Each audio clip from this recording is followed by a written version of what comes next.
Assalamualaikum warahmatullahi wabarakatuh.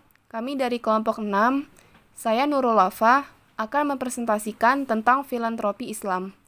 Kami merancang lembaga zakat yang diberi nama Harapan Duafa. Kami juga memberi singkatan menjadi Harfa.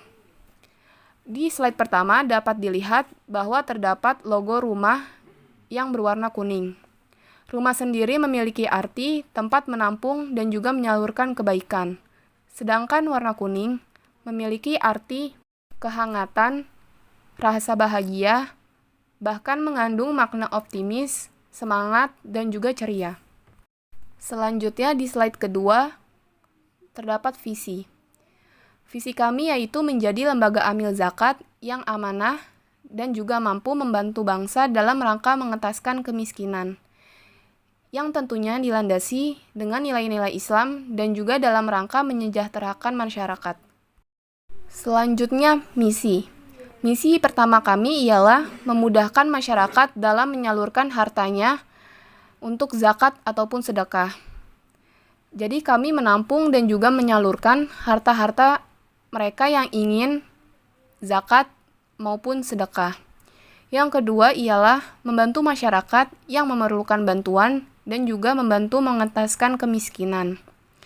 Seperti yang sudah disampaikan sebelumnya dalam visi kami. Yang ketiga ialah membangun kemandirian masyarakat melalui pemberdayaan produktif serta memberikan edukasi kepada masyarakat. Contohnya ialah penyuluhan. Selanjutnya, sumber daya.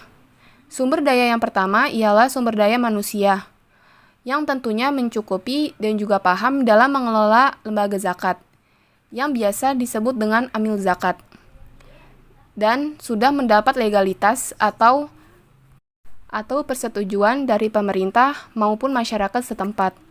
Lalu dengan adanya relawan hingga orang-orang yang berpartisipasi dalam kegiatan-kegiatan pemberdayaan produktif serta edukasi. Yang kedua yaitu sumber daya seperti tempat. Contohnya ialah gedung yang strategis. Baiklah, adapun sasarannya yaitu pertama, orang-orang yang kurang mampu, kedua, orang yang sudah lanjut usia, ketiga, anak yatim piatu, keempat, masyarakat yang membutuhkan bantuan. Adapun implementasi Harfa yaitu untuk pembagian sembako, untuk pembangunan jembatan, untuk membantu bantuan untuk anak yang kurang mampu atau santunan anak yatim dan kaum duafa, bantuan ketika terjadi bencana, dan mengadakan penyuluhan agar dapat masyarakat lebih produktif serta teredukasi.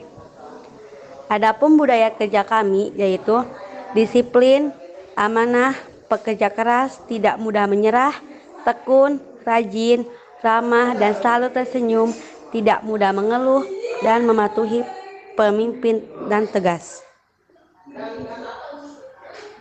Adapun struktur organisasi Harfa yaitu pertama terdapat ketua, kemudian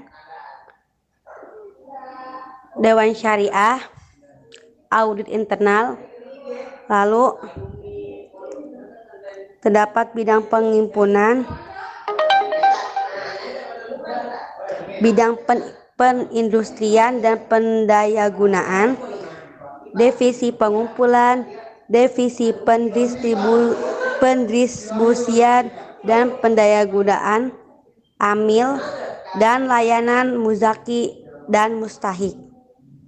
Kemudian ada juga bagian perencanaan keuangan dan pelaporan, bagian administrasi, SDM dan umum, divisi perencanaan dan keuangan, divisi sekretariat, amil, dan unit pengumpulan zakat. Lalu penugasan.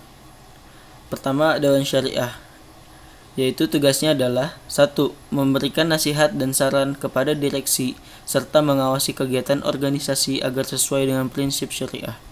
Yang kedua, melakukan review secara berkala atas pemenuhan prinsip syariah terhadap mekanisme kegiatan organisasi.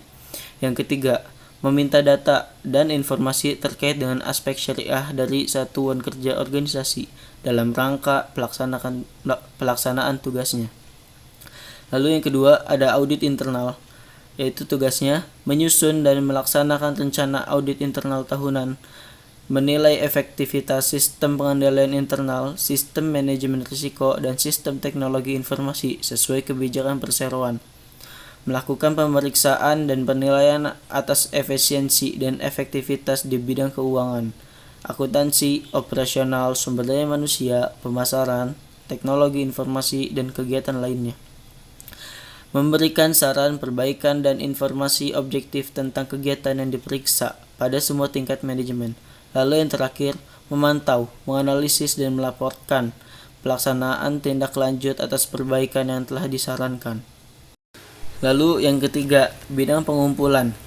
Tugasnya yaitu menyusun strategi pengumpulan zakat, mengelola dan mengembangkan data muzaki, melaksanakan edukasi, sosialisasi, dan pengumpulan zakat, mengembangkan jaringan guna meningkatkan jumlah pengumpulan, melaksanakan pengendalian pengumpulan zakat, menyusun laporan dan pertanggungjawaban pengumpulan zakat, melakukan koordinasi dalam pelaksanaan pengumpulan zakat di tingkat provinsi dan atau kabupaten atau kota, melaksanakan administrasi dan tata usaha pada bidang pengumpulan. Lalu yang keempat, bidang pendistribusian dan pendayagunaan. Tugasnya yaitu menyusun strategi pendistribusian dan pendayagunaan zakat, mengelola dan mengembangkan data mustahik, melakukan pengendalian pendistribusian dan pendayagunaan zakat, melakukan evaluasi dalam pengelolaan pendistribusian dan pendayagunaan zakat, menyusun laporan dan pertanggungjawaban pendistribusian dan pendayagunaan zakat, melakukan koordinasi dalam pelaksanaan pendistribusian dan pendayagunaan zakat, melaksanakan administrasi dan tata usaha pada bidang pendistribusian dan pendayagunaan zakat.